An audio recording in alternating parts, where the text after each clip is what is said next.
श्री कृष्ण गोविंद हरे मुरारी, हे नाथ नारायण वासुदेव। तो आज हम हरिवंश पुराण के अंतर्गत हरिवंश पर्व का अध्याय 18वां। ओम श्री परमात्मने नमः। श्री महाभारत खिलवागे हरिवंश के अंतर्गत हरिवंश पर्व में पितरों का उत्पत्ति विषयक पितृकल्प मार्कंडेय सनत कुमार संवाद में पितरों के गण, लोक, शक्ति और कन्याओं का वर्णन तथा पितरों के प्रभाव को देखने के लिए मार्कंडेय जी को दिव्य दृष्टि की प्राप्ति 18वां अध्याय के अंतर्गत। मार्कंडेय जी कहते हैं, गंगा नंदन भीष्म तेजस्वी देवदेव भगवान सनत कुमार के इस प्रकार कहने पर मैंने काम क्रोध आदि शत्रुओं का दमन करने वाले उन देव श्रेष्ठ अवयव भगवान सनत कुमार से अपने जिन सारे संदेहों को आरंभ से पूछा था उन्हें मुझसे सुनो। श्राद्ध के द्वारा चंद्रमा को पुष्ट करने वाले तथा देवताओं के भी श्रेष्ठ देवता पितरों के कितने गण हैं और वे किस लोक में प्रतिष्ठित रहते हैं। सनत कुमार जी ने कहा, यजकों में श्रेष्ठ मार्कंडेय स्वर्ग में रहने वाले 7 माने गए हैं। उनमें 4 मूर्तिमान हैं और 3 मूर्ति रहित है। तपोवन मैं उन लोक सृष्टि प्रभाव और महत्व का विस्तार पूर्वक वर्णन करता हूँ, उसे सुनिए। साथ ही धर्म में शरीर धारण करने वाले पितरों के जो 3 परम गण हैं उनके नाम और लोकों का भी मैं वर्णन करता हूँ, उसे भी सुनिए। उन पितरों के सनातन नाम वाले लोक हैं जहाँ वे तेजस्वी भौतिक शरीर से रहित दिव्य रूप वाले पितृगण जो प्रजापति के पुत्र हैं निवास करते हैं। दिस श्रेष्ठ विराज प्रजापति के पुत्र होने के कारण वे वैराज नाम से प्रसिद्ध हैं। देवगण शास्त्रोक्त विधि से इन वैराज पितरों का पूजन करते हैं। योग भ्रष्ट होने के कारण सनातन ब्रह्मलोक में पहुँचने पर भी सहस्त्र युगों के अंत में ब्रह्मा जी के साथ मुक्त नहीं होते। अतः दूसरे कल्प में प्रजापति से ही ब्रह्मा आदि मुनि के रूप में फिर प्रकट हो जाते हैं। वे फिर पूर्व कल्प की स्मृति होने से परम उत्तम सांख्य योग का अनुष्ठान करके सिद्ध हो जाते हैं और पिंडावृत्ति जन्म मरण से रहित योग गति को प्राप्त होते हैं। आप जो पहले योग बल से सोम को पुष्ट करते थे वे ही पितर योगियों के योग को बढ़ाने वाले हैं। इसलिए इन योगियों के लिए विशेष रूप से श्राद्ध करना चाहिए। यही सोम की वृद्धि करने वाले सोमपा नामक पितरों का प्रथम सर्ग है। इन वैराज पितरों की मानसी कन्या का नाम मैना है। वह महागिरी हिमाचल की श्रेष्ठ पत्नी है। उनका पुत्र मैनाक कहा जाता है। मैनाक का पुत्र महागिरी श्रीमान कोच पर्वत है जो पर्वतों में श्रेष्ठ और नाना प्रकार के रत्नों से भरा पूरा है। पर्वतराज हिमालय ने मैना के गर्भ से 3 कन्या उत्पन्न की जिनके नाम हैं अपर्णा, एक पर्णा तथा तीसरी एक पाटला। इन तीनों कन्याओं ने ऐसी घोर तपस्या का अनुष्ठान प्रारंभ किया जो देवताओं और दानवों के लिए भी दुष्कर थी। इससे उन तीनों ने स्थावर जंगम सहित समस्त लोगों को संतृप्त कर दिया। उन तीनों एक पर्णा एक ही पत्ता खाकर रह जाती थी, इसलिए उसका नाम एक पर्णा हुआ। और एक पाटला ताम्र पुष्पी के एक ही पुष्प को आहार रूप में ग्रहण करती थी। उनमें से एक अपर्णा सर्वदा निहार रहने वाली थी। तब मातृस्नेह के कारण दुखित हो उसकी माता ने उससे ओ माँ, अरे ऐसा मत कर कहकर निहार रहने का निषेध किया था। यह दुष्टता करने वाली सुंदरी देवी इस प्रकार माता द्वारा कहे जाने पर इस उमा नाम से ही तीनों लोक में विख्यात हो गई। उसी प्रकार वह योग धर्म का पालन करने वाली उसी नाम से विख्यात हुई भार्गव भी। इन 3 कुमारियों के तप शक्ति से युक्त होकर ही यह जगत स्थिर रहेगा। इन तीनों का शरीर तपोमय है, ये सब योग बल से संपन्न है तथा ये सभी ब्रह्मवादिनी और ऊर्ध्व रहता है। उमा उन सब में श्रेष्ठ सुंदरी तथा महान योग बल से संपन्न थी। उनका विवाह महादेव जी से हुआ। महाब्रह्मण एक पन्ना बुद्धिमान महात्मा योगाचार आसित देवल को पत्नी रूप में दी गई। इसी प्रकार एक बाटला जैगी सब को ब्याही गई थी। ये दोनों महाभागवती कन्याएं योगाचार्यों की सेवा में उपस्थित हुई हैं। अब दूसरे गण की अग्निस्वात पितरों का वर्णन करते हैं। पितरों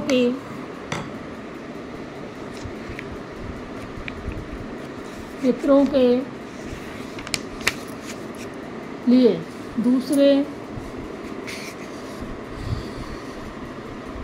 दूसरे सोमपद नाम वाले लोक हैं, जहाँ मारीची प्रजापति के पुत्र पितर होकर रहते हैं। वहाँ देवता इनकी पूजा करते हैं।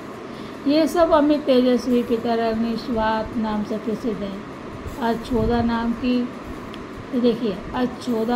नाम की नदी इनकी मानसी कन्या है। उसी से अच्छोद नामक प्रसिद्ध सरोवर प्रकट हुआ। उस नदी रूपी मानसी कन्या ने इन पितरों को इन पितरों को पहले कभी नहीं देखा था, ऐसा कहा गया। उस पवित्र मुस्कान वाली ने अमूर्त पितरों को भी दिव्य दृष्टि से देखा, पर उन्हें देखकर भी वह यह न जान सकी कि ये मेरे पिता हैं और मैं इनके मन में उत्पन्न हुई हूँ। तब वह सुंदरी अच्छोदा उस दुख के कारण लज्जित हो गई। फिर उसने वासु को, जो आयु के यशस्वी पुत्र अमावसु नाम से विख्यात अंतरिक्ष यात्री और स्वर्ग में अद्रिका अप्सरा के साथ विमान में बैठे थे, देखा और उन्हीं को अपना पिता मान लिया। वह इच्छानुसार रूप धारण करने वाली स्त्री दूसरे को पिता मानकर मानसिक व्याभिचार के कारण योग भ्रष्ट होकर गिरने लगी। स्वर्ग से भ्रष्ट होकर नीचे को गिरती हुई अच्छोदा ने कृष्ण रेणु के आकार के 3 विमानों को देखा। तदंतर उसने उनमें बैठे हुए उन पितरों को भी देखा, जो अत्यंत सूक्ष्म, स्पष्ट न दिख पड़ने वाले और अग्नियों में स्थापित अग्नि के समान उद्दीप्त हो रहे थे। नीचे सिर करके गिरती हुई अच्छोदा ने उनसे आर्त स्वर में कहा, मेरी रक्षा कीजिए। उन पितरों ने कहा, डरो मत। उनके ऐसा कहते ही अच्छोदा आकाश में रुक गई और फिर दीन वाणी से उन पितरों को प्रसन्न करने लगी। देखो, पितर ऐसे बुलाओ तो पितर रक्षा करते हैं।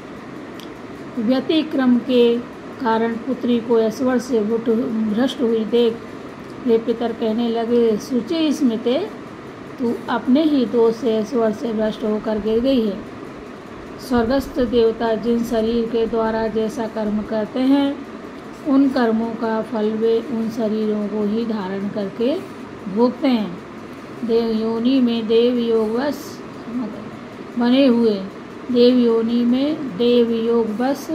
बने हुए कर्म तत्काल ही फल देते हैं और मनुष्य योनि में किए हुए कर्मों का फल मरने के बाद मिला करता है। अतः पुत्री, तू मरने के बाद तपस्या का फल प्राप्त करेगी। पितरों के इस प्रकार कहने पर उसने अपने पितरों को प्रसन्न किया। तब उन लोगों ने दया पूर्वक उसके कल्याण के विषय में विचार किया। वे अवश्य होने वाली घटना को जानकर उससे कहने लगी, जब यह परमात्मा वसु मृत्यु लोक में मनुष्य योनि में उत्पन्न होगा, तब तू इस राजा की कन्या होगी। इस प्रकार इसकी कन्या बनकर तू फिर अपने दुर्लभ लोकों को प्राप्त करेगी।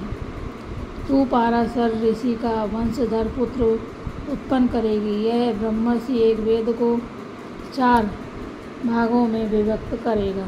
फिर तू जो महाभिष शंतनु नाम वाले राजा को, ये देखो इसमें एक लाइन बताई गई है कि शांतनु ही पूर्व जन्म में महाभिष थे। यहाँ आया ना कि फिर तू जो महाभिष शंतनु नाम वाले राजा की कीर्ति को बढ़ाने वाले 2 पुत्रों को उत्पन्न करेगी। उनमें से एक धर्मक पुत्र का नाम विचित्रवीर होगा और दूसरे कल्याणमय पुत्र का नाम चुद्रंगद होगा। इन पुत्रों को उत्पन्न करके तू अपने लोकों में फिरा जाएगी। पितरों का व्यतिक्रम करने के कारण तुझे कुत्सित जन्म मिलेगा। तू इसी राजा के द्वारा अद्रिका के गर्भ से कन्या रूप में उत्पन्न हो गई और 28वें द्वापर में मछली की संतान के रूप में प्रकट होगी। पितरों के इस प्रकार कहने पर वह राजा वासु की पुत्री बनकर मत्स्य योनि में उत्पन्न हुई। वही दासेयी दास राज की पुत्री तथा सत्यवती कहलाई। अब पितरों के तीसरे गण वही सदों का वर्णन करते हैं। स्वर्ग में वह भ्राज नाम के 10 लोक हैं, जहाँ वही शिवद नाम वाले भूलोक विख्यात पितृगण निवास करते हैं। समस्त देवगण, यक्ष, गंधर्व, राक्षस, नाग, सर्प तथा अमित तेजस्वी गरुण आदि उन बहिर्षद नाम वाले पितरों की उपासना करते हैं। ये बहिर्षद नामक पितर महाभाग्यवान, तेजस्वी, तपस्वी और महात्मा हैं तथा महान आत्मबल से युक्त प्रजापति पुलस्त के पुत्र हैं। इन बहिर्षद पितरों की मानसी कन्या पीवरी नाम से विख्यात है। पीवरी स्वयं योगी की पत्नी तथा योगियों की माता है। धर्मधारणी स्त्रियों में श्रेष्ठ यह पीवरी द्वापर में उत्पन्न होने वाली है। उसी युग में पाराशर के कुल में व्यास के द्वारा अग्नि से आविर्भूत रहित अग्नि के समान प्रकाशमान तपस्वी महायोगी दृश्य उत्पन्न होंगे। वे ही सुखदेव। पितरों की इस कन्या का पीवरी में कृष्ण, गौर, प्रभु और शंभु इन 4 महाबली योगाचार पुत्रों तथा ब्रह्मदत्त की जननी और अणुभ की पत्नी पृथ्वी नाम वाली कन्या को उत्पन्न करेंगे। वे धर्मात्मा इन महाव्रतधारी योगाचार्यों को उत्पन्न कर अपने पिता व्यास जी से धर्मों का रहस्य सुनेंगे। तदनंतर अपार बुद्धि वाले महायोगी सुख पुनरावर्तनी गति को प्राप्त होंगे। वह परम गति उद्वेग रहित कभी नष्ट न होने वाला तथा सनातन ब्रह्म पद रूप है। मुने अमूर्तमान पितर धर्म में शरीर धारण करने वाले हैं। इन्हीं से वृष्णि और अंधक कुलों से संबंध रखने वाली यह कथा आरंभ होती है। शुकाल नामक पितर प्रजापति वशिष्ठ के पुत्र हैं। वे दीप्तिमान पितर स्वर्ग में सभी कामोपभोगों से परिपूर्ण तथा ज्योतिर्मय लोकों में निवास करते हैं। ब्राह्मण लोग उनकी आराधना करते हैं। मार्कंडेय जी कहते हैं, भीष्म इन सुकाल नामक पितरों की मानसी कन्या स्वर्ग में गो नाम से विख्यात है। वह तुम्हारे ही वंश में दी गई है। वह सुख की प्रिय भार्या है। शादियों की कीर्ति बढ़ाने वाली वह गो यहाँ एक श्रृंगा नाम से प्रसिद्ध है। यहाँ एक लाइन लिखी है, देखो कहते हैं, विभ्राट सूर्य नारायण का एक नाम है। इन विभ्राट सूर्यदेव के लोक ब्रह्मज कहलाते हैं। ब्रह्मज कहलाते हैं। अब इसके आगे है, यह 18वां अध्याय ही चल रहा है। अब क्षत्रियों द्वारा पूज्य अंगिरस पितरों का वर्णन करते हैं। पहले जिनका साध्यों ने पोषण किया था वे अंगिरा ऋषि के पुत्र अंगिरस पितर सूर्य की किरणों से प्रकाशित होने वाले लोगों का आश्रय लेकर रहते हैं। तात्फल चाहने वाले क्षत्रिय लोग उन अंगिरस पितरों का पूजन करते हैं। इन अंगिरस पितरों की मानसी कन्या यशोदा नाम से प्रसिद्ध है। वह विश्व महान की पत्नी वृद्ध शर्मा की पुत्रवधू एवं राजर्षि महात्मा दिलीप की माता है। तात उस समय देवयुग में उस दिलीप के अश्वमेघ नामक महायज्ञ में महर्षियों ने प्रसन्न होकर यह गाथा गाई थी। जो मनुष्य चित्त को एकाग्र करके शांडिल गोत्र में उत्पन्न महात्मा अग्नि के जन्म को सुनकर सत्यवादी महात्मा दिलीप को यह करते देखते हैं, वे भी स्वर्ग को जीत लेंगे। कदर्म प्रजापति के सुशोधा नाम वाले पितर हैं। क्या नाम है? कर्दम प्रजापति के सुशोधा नाम वाले पितर हैं, जो ब्राह्मणों में श्रेष्ठ और महान आत्मबल से संपन्न हैं तथा महर्षि पुलह से उत्पन्न हुए हैं। ताती आकाश में विचरण करने वाले सुशोधा संगत वितरण स्वर्ग में इच्छा अनुसार सब कामनाओं की पूर्ति करने वाले लोकों में रहते हैं। फल कामुक वैश्यगण इनकी उपासना करते हैं। सनत कुमार जी कहते हैं, ब्राह्मण उनकी मानसी कन्या वृजा नाम से प्रसिद्ध है। यह ययाति की माता और नहुस की पत्नी है। यह मैंने मनुष्य पूज पितरों के 3 गणों का वर्णन किया है। अब चौथे गण का वर्णन सुनो। ये पितृगण कवि की पुत्री सौधा के गर्भ से उत्पन्न हुए हैं और सोमपा कहलाते हैं। ये अग्नि के आत्मज हैं। शूद्र इनकी उपासना करते हैं। ये स्वर्ग में जिन लोकों में निवास करते हैं वे मानस लोक कहलाते हैं। इनकी मानसी कन्या नर्मदा कहलाती है, जो नदियों में श्रेष्ठ है। यह दक्षिणा पथ की ओर बहकर प्राणियों को पवित्र करती है। यह पुरुकुत्स की पत्नी और त्रिसदस्यु की माता है। तात प्रजापति मनु प्रत्येक युग के आरंभ में इन पितरों को भूल समझकर लुप्त हुए। श्राद्ध धर्म का उद्धार करने के लिए श्राद्धों को फिर प्रचलित किया करते हैं। द्विज सप्तम यम इन सब 7 प्रकार के पितरों के आदि में उत्पन्न होते हैं और ये अपने धर्म के प्रवर्तक हैं। इस कारण इनको श्राद्ध देव कहते हैं। इन सब पितरों को चांदी का या चांदी मिला हुआ पात्र तथा सौधा पितृभ्या कहकर दिया हुआ श्राद्ध तृप्ति एवं प्रसन्नता प्रदान करता है। जो मनुष्य सोम अग्नि और वैवस्वत यम का आप्यायन करके फिर अग्नि में उद्गायन करता है अथवा अग्नि के अभाव में जल में उद्गायन करके पितरों को भक्तिपूर्वक तृप्त करता है, उसे पितर तृप्त करते हैं तथा बहुत सी संतान पुष्टि, स्वर्ग एवं आरोग्य और समस्त अमिष्ट वस्तुएं प्रदान करते हैं।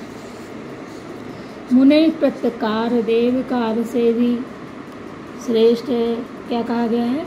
मुने पितृकार देव कार्य से भी श्रेष्ठ कहा गया है। पितर आप्यायन तृप्त करने पर देवताओं से भी पहले प्रसन्न हो जाते हैं। ये पितर सीधे प्रसन्न होने वाले तथा क्रोध रहित हैं और लोगों को प्रसन्न रखने वाले हैं। सनत कुमार जी मार्कंडेय जी ऋषि से कहते हैं, भार्गव पितरों का प्रसाद सदा स्थिर रहने वाला होता है, इसलिए तुम उन्हें प्रणाम किया करो। विप्र तुम पितरों के भक्त हो और मेरे तो बहुत बड़े भक्त हो। निष्पाप महर्षि, इसलिए मैं आज तुम्हारा कल्याण करूँगा, उसे तुम स्वयं प्रत्यक्ष देख लो। मैं तुम्हें विज्ञान सहित दिव्य नेत्र प्रदान करता हूँ। मार्कंडेय, अब तुम श्राद्ध के फल रूप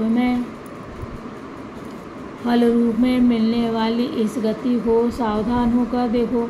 तुम जैसा सिद्ध पुरुष भी इस मासमय चक्षु से योगियों की दिव्य गति को और पितरों की प्रगति को नहीं देख सकता।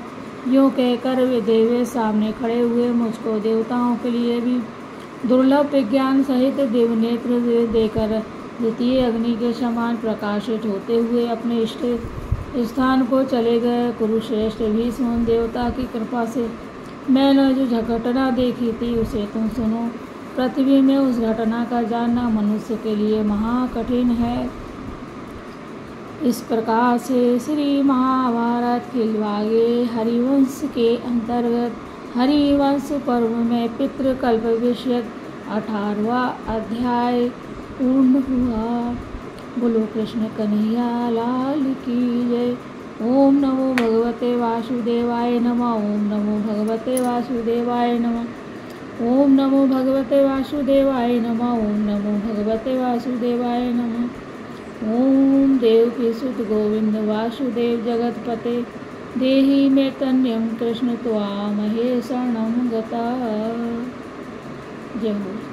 कथा को सुनाने वाले, सुनने वाले और इस वीडियो को आगे फॉरवर्ड करने वाले, इस हरिवंश पुराण कथा को संतान की और श्रेष्ठ संतान की उत्पत्ति और वंश वृद्धि के लिए आगे बढ़ाने के लिए बहुत बहुत धन्यवाद। जय श्री कृष्ण।